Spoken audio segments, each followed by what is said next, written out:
जय हिंद दोस्तों। पिछले 2 महीने से ज्यादा का समय हो गया है भारतीय किसान तीनों कृषि कानूनों को रद्द कराने के लिए सड़कों पर बैठे हुए हैं, लेकिन सरकार के मंत्रियों से और सरकार से अभी तक इनका कोई हल नहीं निकल पाया है। वो अभी तक इन तीनों कानूनों को रद्द करने के लिए तैयार नहीं है और वो बस एक तरह का नफरती प्रोपेगेंडा फैला रहे हैं, जिसके अंतर्गत किसानों को आतंकवादी बता रहे हैं, कभी खालिस्तानी बता रहे हैं, उन्हें देशद्रोही बता रहे हैं। आज मीडिया ने चारों तरफ ऐसा माहौल बना दिया है कि जो राजद्रोही करेगा, यानी कि सरकार का जो विरोध करेगा, वो देशद्रोही है। और सरकार एक चाटुकार, चाहे वो अभिनेता हो या फिर क्रिकेटर हो या फिर और भी बहुत से जो क्षेत्रों में वो लोग सरकार की तारीफ कर रहे हैं और किसानों को आतंकवादी बता रहे हैं। इन खालिस्तानी और आतंकवादी कहने वाले लोगों से एक सवाल है, अगर किसान आतंकवादी होते तो क्या 2 महीने तक शांतिपूर्वक धरना देते? क्योंकि जो खालिस्तानियों की जो नीति होती है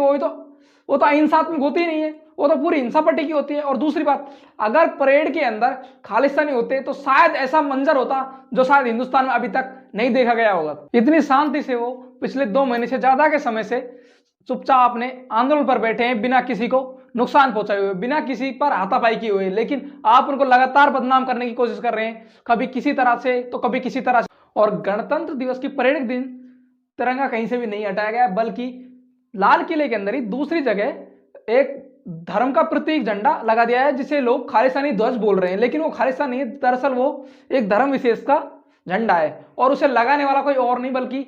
बीजेपी का एक मेंबर दीप सिंह सिद्धू है, जिसके फोटोस इसके कई मेंबर्स के साथ, अमित शाह के साथ वायरल हो रहे हैं बड़े तेजी से। तो अब हमें ये साफ साफ समझ जाना चाहिए कि इस आंदोलन को बदनाम कौन करने की कोशिश कर रहा है। धर्म विशेष का झंडा लगाने वाले दीप सिंह सिद्धू पर अभी तक कोई कार्रवाई नहीं है, और बल्कि जो मनदीप पूनिया ग्राउंड रिपोर्टिंग कर रहे थे एक पत्रकार, उनको जेल में डाल दिया गया है। अब दरअसल इसमें गलती दिल्ली पुलिस की नहीं है, उनके हाथों में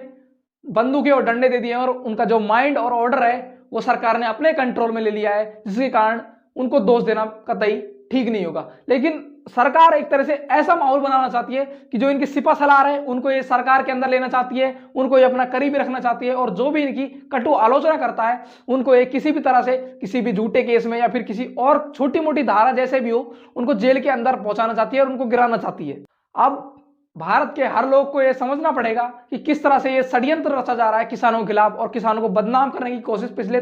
2-2.5 महीने से की जा रही है, लेकिन वो पूरी तरह से असफल रहा है। एक तरफ तो आप किसानों से बात करने के लिए बोलते हो और दूसरी तरफ सड़कों पर उनके आगे कीले लगवा रहे हो, वहां जहां पर वो रह रहे हैं, आंदोलन कर रहे हैं, वहां पर पानी और बिजली की सप्लाई बंद करवा रहे हो। और आपने कुछ पालतू पाल रखे हैं जिन्होंने अपनी बुद्धि को तो बेच दिया, दूसरों की बुद्धि को भ्रष्ट करने में लगे हैं। दिन रात वो झूठा प्रोपेगेंडा फैला रहे हैं, और कोई भी अगर किसान आंदोलन के समर्थन बोलता है तो उसको भद्दी तरह से गालियां देना शुरू कर देते हैं। कई ऐसी नारी शक्ति यहां पर आपके समर्थन में आ चुकी है जिनका क्या बताएं, बस उनकी भाषा इतनी बिगड़ी हुई है कि उनके बारे में बोलना भी शायद निरर्थक होगा।